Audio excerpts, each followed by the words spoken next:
मित्रांनो, तुमचं पुन्हा एकदा GB स्टोरी टेलर या यूट्यूब चॅनलवर स्वागत आहे. आजच्या आपल्या गोष्टीचं नाव आहे हाडळ. लेखक स्वप्नील सांसे. पण गोष्ट सुरू करण्याआधी जर कोणी या चॅनलवर पहिल्यांदाच आलेले असाल तर त्यांनी या चॅनलला सबस्क्राईब करायला विसरू नका. चला तर मग अजिबात वेळ न घालवता गोष्टीला सुरुवात करूया.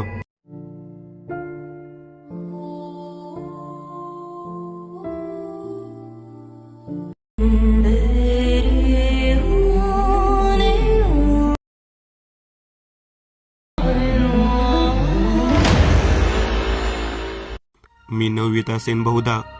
मी त्यावेळी आजीकडे आलो होतो. उन्हाळ्याच्या सुट्टीला. मे महिन्याचा शेवटचा आठवडा असावा. ढग दाटून यायचे पण पाऊस पडायचा नाही. खूप रडावंसं वाटतं. मन भरून येतं पण रडू येत नाही.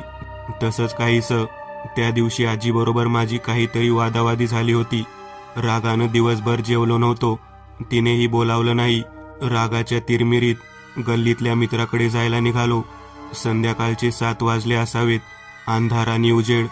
एकमेकांना आलिंगन देत पहिले आप म्हणून निरोप देत असावेत. निम्म्या वाटेवर आल्यावर नेमका गडगडाट सुरू झाला. काळोख पडला आणि काय होते कळायच्या आत धो पाऊस सुरू झाला. मी चिंब. पावसापासून बचाव करायचा म्हणून जवळच्याच एका घरात शिरलो. घर कसलं? पत्रे गोनपाट लावून केलेला तो एक निवारा होता. आमच्या गल्लीतलं सगळ्यात गरीब कुटुंब हे. आम्ही जिथे राहायचो तिथे एक 50शीची बाई राहायची. शेजारच्या आयाबाया तिला हाडळ म्हणायच्या. ती दिसायलाही होती तशीच. डावा डोळा एकदम बारीक. या डोळ्यात काळं बुबळ नव्हतंच. आखा डोळा पांढरा फेक. उजवा डोळा बाहेर आल्यासारखा बटबटीत. आतलं बुबुळ तिच्या मर्जीविरुद्ध कुठेही गरागरा फिरायचं. या वयातही चेहरा सुरकुतलेला. पांढरे केस पिंजारलेले. तोंडात मोजके दात. त्यातून समोरचा एक पडलेला. दुसरा ओठातून बाहेर आलेला. अंगावर लुगडं घातले की चुकून अंगावर पडले अशी शंका यावी असं नेसलेलं. रंगही इतका काळा की काळ्या रंगानं लाजावं. एकूण अवतार भेसूर. त्यात बोलणं असं की भांडल्यागत. प्रत्येक वाक्यात शिवी. कुणी हिच्या नादी लागत नसे. समोर दिसली तरी विटाळ व्हायचा लोकांना. अपशकुन व्हायचा त्यांना. कोणत्याही सण समारंभात हिला जाणीवपूर्वक बाजूला ठेवायचे. लहान मुलांना तर ती हाडळ तुला खाईल अशी भीती घालायची. तिला जादू टोना येतो. तिच्या घरात कवट्या आहेत वगैरे असंही बोललं जायचं. हे घर तिचंच. मी नेमका याच घरात शिरलो होतो. पत्र्याच्या त्या घरात मंद चूल पेटली होती. शेजारचा टेंबा.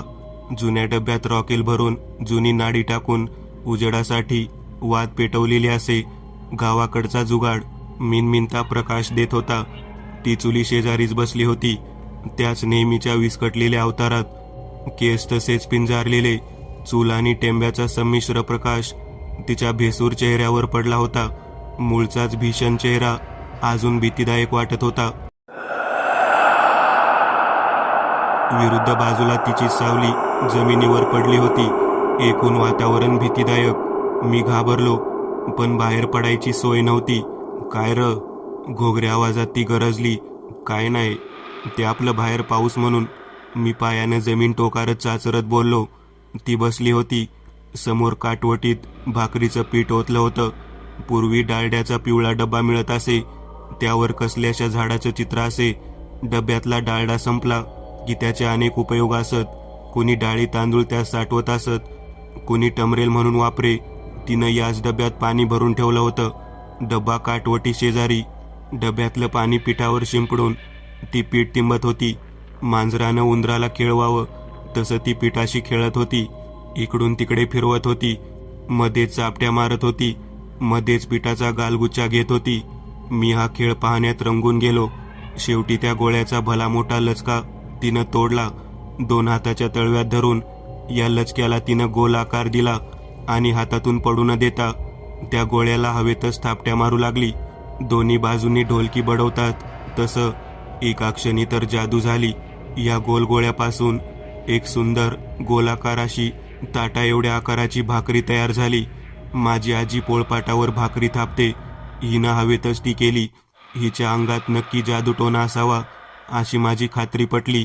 यानंतर तिने बनवलेली ती कलाकृती धापदिशी चुलीवरल्या तापलेल्या काळ्या लोखंडी तव्यावर पसरली. डब्यातनं पाणी घेऊन पुन्हा पाण्याचा हात त्या भाकरीवरनं फिरवला. शेणानं सारवलेल्या जमिनीवर उलथनं पडलं होतं. तिनं आधी ते पदराला पुसलं. उलथण्यानं तव्याला थोडं ढोसून चुलीवरल्या तव्याला नीट केलं आणि हातानं तव्यावरची भाकरी उलटली. उलटलेली भाकरी पुन्हा तव्यावरनं काढून चुलीच्या तोंडावर तिला धग लागेल अशी ठेवली. आता त्या बाजरीच्या भाकरीला मस्त पापुद्रा आला. ती टम फुगली. दिवसभर मी फुगलो होतो तसाच. तिचं माझ्याकडे लक्ष नव्हतंच. बाजरीच्या भाकरीचा मंद सुवास माझ्या नाकात शिरला. पत्र्याबाहेर अंधार, नुकताच पडून गेलेला पाऊस, हवेत झोमरा गारवा, पत्र्याच्या आत चुलीमुळं निर्माण केलेली उबदार धग आणि माझ्या पोटात पडलेली आग. मी आशाळभूतपणे भाकरीकडं पाहत होतो. तिचं माझ्याकडं लक्ष गेलं. म्हणाली, खातू का भाकर? छाछा, नको मला. एकदम हो कसं म्हणणार? एखादी गोष्ट मनापासून हवी असताना ती मिळत असता नको म्हणणं काय असतं हे त्या नको म्हणणाऱ्याला कळेल. तोंडानं नाही म्हटलं तरी काही गोष्टी चेहऱ्यावर उघळतातच. मनात असलं नसलं तरी डोक्यावर ओतलेल्या तेलाचे गालावर उघळ यावेत तसे. तिला या अंधारातही ते दिसलं असावं. म्हणाली, इकडे ये. जाऊ का नको? मी घुटमळलो. ये र लेकरा, माझ्याजवळ बस. ये इकडं. मी प्रथमच तिचा हा नाजूक आणि प्रेमळ आवाज ऐकत होतो. मायेनं भिजलेला तो आवाज होता. तरीही जवळ बोलावून भाकरीबरोबर ही मलाच खाऊन टाकणार नाही ना, या विचारानं मी घाबरलो. तिनं पुन्हा हाक मारली. मी पाय ओढत तिच्या दिशेने घाबरत निघालो. मी जवळ येताना पाहताच ती गालातल्या गालात मंद हसली. मी असं हसताना याआधी कधीच पाहिलं नव्हतं. का हसली असेल ती अशी? मी आणखी घाबरलो. आता पळायची सोय नव्हती. तिने माझे हात धरले होते. माझे थरथरते हात तिने हातात घेतले आणि झटका देत मला चुलीजवळ खाली बसवलं. चुलीजवळ असूनही मला कापरं भरलं. ती पुन्हा हसली. ओठाबाहेर आलेला दात मला अजून भ्या दावत होता. कवापासनं जेवला नाहीस? डोक्यावर हात फिरवत मायेनं तिनं विचारलं. सकाळपासनं, मी चाचरत बोललो. शेणानं सारवलेल्या जमिनीवरच एक जर्मलची ताटली पडली होती. तिनं ती पदरानं पुसली. त्यावरती गरमागरम भाकरी ठेवली. मी अजूनही साशंक होतो. ती पुढं काय करणार मला माहीत नव्हतं. तिच्याबद्दल लोक काय काय बोलतात ते सारं आठवलं. अंगावर शहारे आले. तू भाकर खायला सुरुवात कर, मी तवर भाजी करते. या वाक्यानं माझी तंद्री भंगली. तेवढ्यात तिनं बाजूला असलेली कळकटलेली एक छोटी किटली काढली. दुसऱ्या हातानं तितकीच कळकट एक कढई चुलीवर ठेवली. किटलीतलं तेल कढईत टाकलं. किटलीच्या तोंडाला लागलेलं तेल तिनं बोटानं पुसून घेतलं आणि ते बोट माझ्या केसांना लावत म्हणाली, रोजच्या रोज आंघोळ झाल्यावर डोसक्याला तेल लावावं, कसं भुतावानी झाल्यात क्यास? असं म्हणत पुन्हा तेच बोट स्वतःच्या पदराला पुसलं. मी तिच्या पिंजारलेल्या केसांकडे पाहिलं. वाटलं मला सांगते तर मग ही का लावत नसेल डोक्याला तेल. भुतावानी हा तिच्या तोंडून आलेला शब्द ऐकून मी अजून घाबरलो. तिला याचं काही सोयर सुतक नव्हतं. शांतपणे जरा लांब हात करून तिने मग लसणाची गड्डी काढली. जमिनीत उकरून केलेल्या उकळात टाकली. वरवट्यानं दणादणा चेचली आणि कढाईतल्या तेलात टाकली. उकळ पुन्हा त्याच पदरानं पुसून घेतलं. यानंतर गुडघ्यावर हात ठेवत ती भिंतीच्या आधारानं उठली आणि कसल्याच्या फडक्याखाली झाकलेली मेथीची गड्डी काढली. बुडक्याकडचा देठाकडचा भाग हातानंच पिळून तटदिशी तोडली आणि अख्खी मेथीची गड्डी तिनं अक्षरशः हातानं कुस्करून कढईत टाकली. ना निवडणं, ना साफ करणं, ना देठ काढणं. मेथी गरम तेलात पडली. अगोदरच खमंग तळला गेलेला तांबूस लसूण जणू मेथीची वाट बघत होता. मेथीची आणि त्याची कढाईत भेट झाल्यावर असा आवाज आला. हा आवाज मी अजून विसरलो नाही, विसरूच शकत नाही. यानंतर तिने पुन्हा उलटणं घेतलं, पदराला पुसलं, भाजी हलवली आणि त्यावर मीठ टाकलं. कढईतूनच चिमटीत धरून तिनं ही भाजी माझ्या हिरव्यागार भाकरीवर टाकली. मी तिच्याकडे नुसता पाहत होतो. माझ्या गालावरनं खरभरीत हात फिरवत म्हणाली, खा लेकरा खा, सकाळ धरणं उपाशी आहेस बाबा. यानंतर मी त्या गरमागरम भाजी भाकरीवर तुटून पडलो.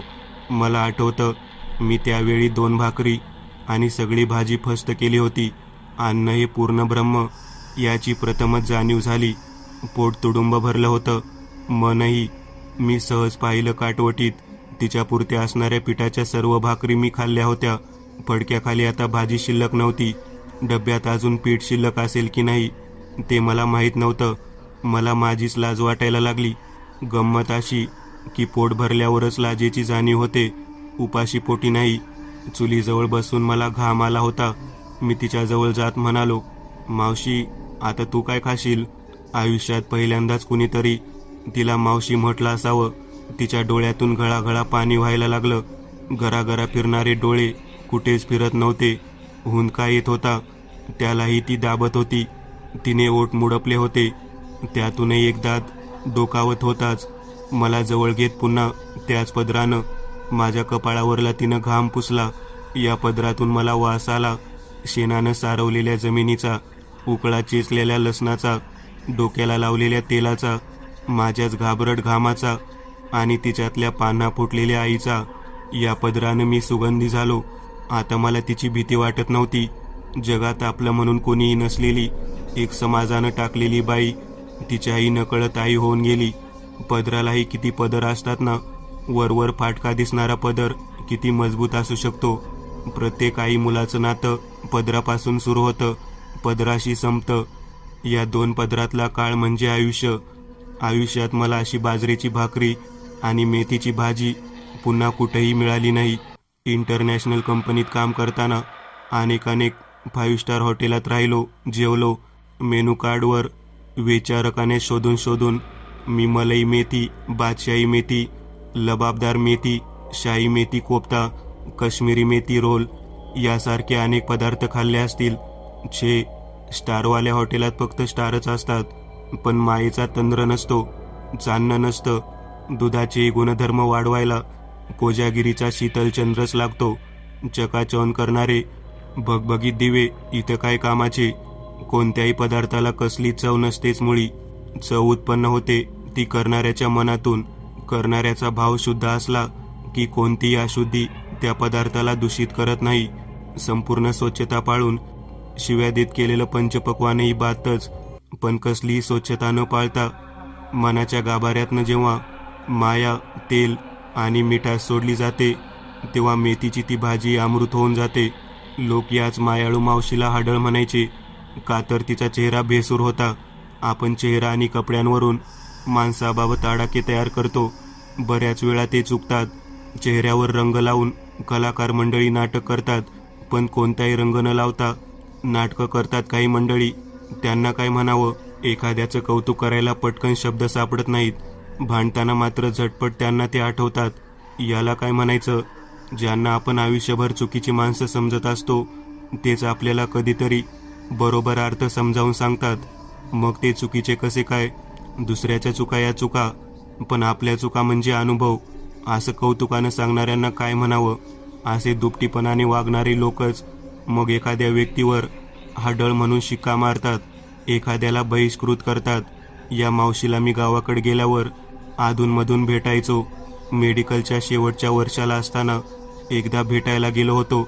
वय झालं होतं, खंगून खाटेवर पडली होती. आताशा तिला दिसत पण नव्हतं. वयानुरूप चेहरा आणखी बेसूर झाला होता आणि आयुष्य बेसूर. जवळ कुणी जायचंच नाही. मी भेटायला गेलो. स्मरणशक्ती ढासळलेली. तिनं ओळखलं नाही. काही आठवणी करून दिल्या. मेथीच्या भाजीची आठवण सांगितली. मान वळून पुन्हा एकदा ती तशीच हसली, जशी मेथीची भाजी खायला घालताना हसली होती पूर्वी. गुड, गालातल्या गालात. काय आणून देऊ म्हातारे तुला? मी हातात हात घेऊन प्रेमानं विचारलं. ठिगळ लावलेल्या, अंगावर चुकून पडले असं वाटायला लावणाऱ्या लुगड्याकडं तिनं क्षीणपणानं बोट दाखवलं.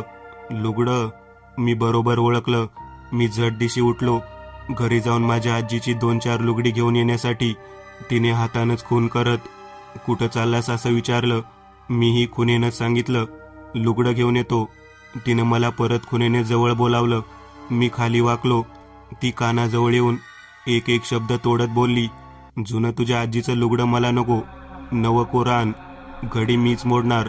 मरणाऱ्या माणसाला जुनं देऊ नये काही. माझ्या पोरानं मला नवं लुगडं आणलं, याच्यातच माझा आनंद. हे बोलून ती पुन्हा गूढ हसली. तिचं बोलणं ऐकून मी शहारलो. स्वतःच्या मरणाविषयी इतकी अलिप्तता. बरं तिनं कसं ओळखलं असेल मी जुनं लुगडं आणायला उठलोय? नवं नाही ते, मी विद्यार्थी दशेत. नवं लुगडं आणायला माझ्याकडे कुठले पैसे त्यावेळी? पण पुढच्या वेळी आलो की घेऊन येईन असं सांगून मी उठलो होतो. पुढं काही दिवसांनी डॉक्टर झाल्यावर पुन्हा गावी गेलो. गाव चांगलं सुधारलं होतं. म्हातारीचं घर मात्र पडून गेलं होतं. पत्रे गंजले होते. ज्या खाटेवरती झोपायची ती खाट तुटून पडली होती. एका कोपऱ्यात लोळागोळा होऊन. गाव खरंच सुधारलं होतं. शेजारी उभ्या असणाऱ्या एकाला खुनेनं विचारलं, म्हातारी कुठे? तंबाखूची पीक टाकत तो म्हणाला होता, कोण ती हाडळ होय? आरती मेली कवाच. कोण नव्हतं तिला? पुढचं मलाच ऐकू आलं नाही. कोण नव्हतं तिला? कसं सांगू? ती मेली नाही. माझ्या मनात ती कायम जिवंत आहे. कोण कसं नव्हतं? मनातून तिनं मुलगा मानलं होतं मला. आई होऊन ती गेली. मलाच मुलगा होता आलं नाही. प्रत्येक वेळी आपलं मूल भेटत होतं म्हणून ती तशी गूढ हसली असेल का? यानंतरही मी अनेक वेळा गावाला गेलो, पण गल्लीत फिरताना हे पडकं घर मी टाळतो. मला भीती वाटते आणि लाजही. फटकन समोर येऊन ती नवं कोरं लुगडं मागेल ही भीती, आणि मी तिला ते कधी देऊ शकलो नाही याची लाज. डॉक्टर झाल्यानंतर पैसे होते रगाड माझ्याकडे, पण एक लुगडं घेण्याइतकाही मी श्रीमंत नव्हतो. या अर्थानं मीही गरीबच की. माणसाकडं पैसा असला की तो श्रीमंत होतो असं नाही. या पैशानं जेव्हा कुणाचा दाह कमी होतो, वेदना कमी होतात, तेव्हा त्या पैशाची लक्ष्मी होते. नाहीतर नुसतेच तो कागद किंवा वाजणारी नाणी. खिशात लक्ष्मी असेल तो खरा श्रीमंत. बाकीचे नुसतेच धनिक, नोटा आणि नाण्यांचे धनी. तिच्या पडक्या घराला लोक हाडळीचं घर म्हणतात. मी त्याला आईचं स्मारक समजतो. ती गेली. माझ्या डोक्यावर एका न पेलणाऱ्या लुगड्याचं ओझं ठेवून गेली. तिच्या घराजवळनं जाताना मी नजर चोरतो, एखादा देणेकरी असल्यासारखा. का कोण जाणे, त्या पडलेल्या घराकडं तरीही पाय वळतातच, आणि उगीचच भास होतो. तुटलेली ती जीर्ण खाट माझ्याकडं बघत मंद मंद हसते आहे. गालातल्या गालात तसंच गूढ. आणि मी पाय ओढत एकटाच तिथून चालायला लागतो, कुडत, कोणीच नसलेल्या एखाद्या बेवारशासारखा.